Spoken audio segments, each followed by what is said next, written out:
Last week my husband said he wasn't happy and he wanted a divorce. He's going to leave my 10-month-old, my 3-year-old, and me to fend for ourselves. And he told me if I wanted to stay in the house, I need to figure out a way to pay all the bills.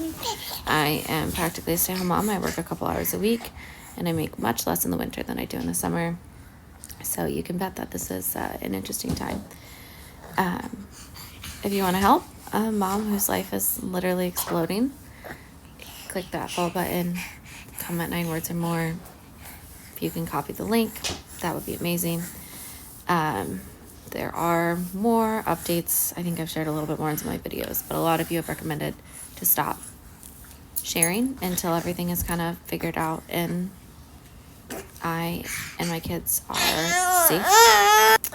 So do you have any recommendations on what I should talk about instead? Because it feels like my whole life is currently revolving around this issue with my husband's choices that I've had very little say or control over, despite me trying our very best in our marriage for the last 5.5 years. Welcome to The Wall. Today we're bringing you the story of women who get divorced and the advice divorced women give other women to do the same. Before we get started, hit that like button, subscribe, and drop a comment. Your support keeps us going. Let's get into it. It's been one day since my husband said he wanted a divorce because he's not happy. And he's leaving me practically a stay-at-home mom with a 10-month-old and a 3-year-old, and refusing to pay mortgage on the house or bills. So I have T-minus 3 weeks to come up with enough money to pay mortgage and find a job, have enough money to pay for daycare. Oh, hold on. Come up with enough money to pay for daycare for those first 2 weeks while I get a job before I can actually pay for daycare while I'm getting a job. I'm very grateful to everybody who left comments on my first video saying, hey, get a family attorney, take him to court, ask for child support. All of that takes quite a bit of time. And unfortunately, it feels like my husband is going to do everything in this process to make this as hard as possible on me, or at least it has really, really felt like that. So right now, yes, I know the court system will help and all those things, but I'm not planning on that because I will have bills that need to be paid and to find a daycare for my kids before that happens. So if you could follow, like, comment, share. Commenting 9 words or more is what they say gets this pushed out to the algorithm. I don't know if getting to 10,000 followers and TikTok views could help pay bills or what that looks like. I'm not planning on TikTok, but at this point, I'm applying for jobs left and right, trying to find something that I'm qualified for after being home with my kids for the last 3 years. Yeah, not a really great time of year to have all of this go down right before Christmas. I'll keep you updated, I guess. No, God! No, God, please, no! No! No! No! I don't know if these stories are even real. Woman in crisis, camera on, begging for likes and 9-word comments for the algorithm. She says it herself without any shame. She doesn't know if TikTok can pay her bills, but she's out here trying. That's not a desperate woman looking for help. That's a woman monetizing her divorce in real time. A woman with a 10-month-old and a 3-year-old, saying her husband had second thoughts after. Wouldn't it be better to work things out with your husband instead of airing your dirty laundry on TikTok? Some things are meant to stay behind closed doors. Now let's look at the next video where they hand out divorce advice. This is the question I get more than almost any other. So let's be real about it. 1, marital assets are typically split in a divorce. The house, retirement accounts, savings, those aren't just his. You have a legal claim to what was built during your marriage. Talk to a divorce attorney before you assume you have nothing. 2, spousal support exists exactly for this situation. If there's a significant income gap, many states provide alimony while you get back on your feet. It's not guaranteed, but it's worth knowing your state's laws. 3, start building quietly now. Part-time job, a skill, a side income. Not because you've decided to leave, but because Financial independence should never be the only thing keeping you somewhere. 4, there are nonprofits and legal aid organizations specifically for women in this situation who can't afford an attorney. You are not without resources. Not knowing how you'd survive is a real fear, but it is a solvable problem.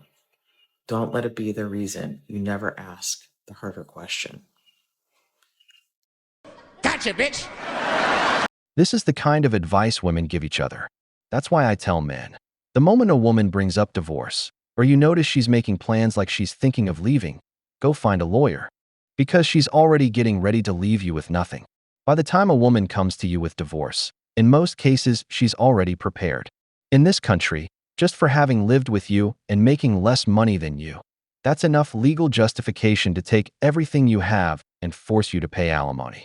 And it's even worse in Democrat-run states, where the laws are twice as hard on men. My husband said he wasn't happy in our marriage and he wanted a divorce.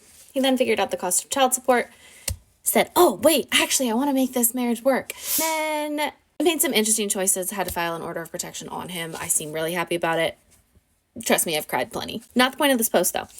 You know what's ironic? What I asked for Christmas from him back before December, before everything went down, I asked for one weekend away from the kids with them out of the house so I could deep clean, so I could craft, so I could sleep as much as I wanted.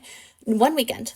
And he was so mad. My husband was so mad when I asked this that he literally ruined a family dinner with my family because I think had thrown cold water on his plans of some romantic weekend getaway or something that he would have enjoyed for Christmas and instead was getting me for Christmas. The ironic part is that every other weekend now I do get the entire weekend to myself in my home alone.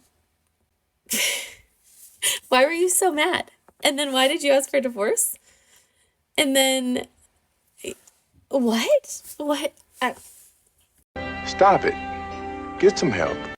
People make mistakes, but her husband realized what he stood to lose in the divorce: child support, alimony, losing the house that's still underwater, and on top of that, this country makes you keep paying the mortgage anyway. Of course, he had second thoughts, because leaving a woman in this country is expensive. But again, this is all assuming the story is even real, because like I said, there are hundreds of stories like this that are nothing more than women spinning tales to collect money. I talk about my divorce through my spiritual awakening. And I've told this story before on my main account that's been silenced. I'm now at Rachel Dent 44. I woke up going on 9 years ago. To the corruption, to the lies, to the poisons in the food. At first I started planting my own food, building my own gardens, creating a safe space for me and my family, digging for the truth. I was so thirsty for knowledge. All I did for hours on end, day after day, was seek for the truth. And then one day I found it. And if y'all know me, speak what I think and I don't hold back. It's not because of my awakening. I've always been that way. And my ex-husband is a very loud, very opinionated person. He chose to stay in the mind of this world. And as an awakened person, you completely understand what I'm saying. But as a sleeper, that just sounds crazy. He's one of the funniest people that I know. But for him, I became the core of his jokes. I lived with it for years. Called crazy. She's lost her mind. I've heard it all. I got to a point in a place where my gardens were all beautiful. I felt happy. I felt unstoppable. My ex-husband would come chasing me down in the house in the backyard just to pull me back. Face up, you've lost your mind. You are crazy. We lived in two completely different realities, and he would suck me back into his every time he'd walk back in the room. I loved him. I didn't want to leave. I had everything I could have asked for, except the highest version of me. And I knew deep down I wasn't going to get there if I stayed. And making that decision to move on, to move forward, to grow, to evolve, I left one of my kids. And I knew I was going to have to do that. He's a senior in high school this year. And I knew his room, his friends, the man cave, He wasn't going to leave all that. I knew that. I stayed for an extra 2 years for him. This journey has been hard. It's been very lonely. I wouldn't trade it for anything. Every step I have taken, not just through my divorce, step I've taken in this life. There is no wrong choice.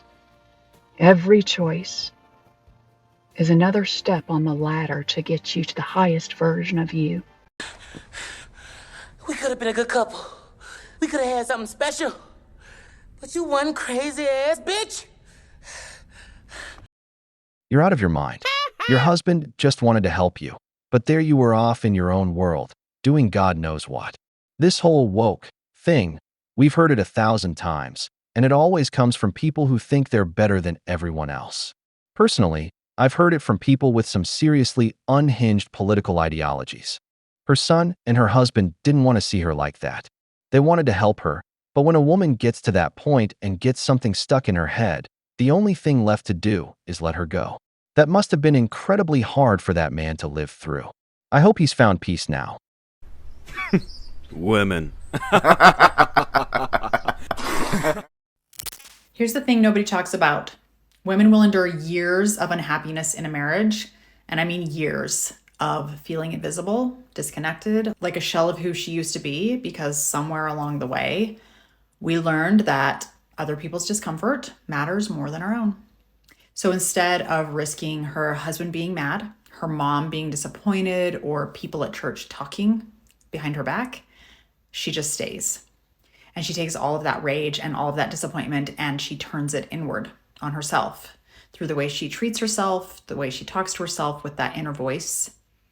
And ultimately, she continues to stay in a toxic, terrible marriage because that feels safer than anyone else being upset. And if you're watching this and something just clenched in your chest, you already know exactly what I'm talking about.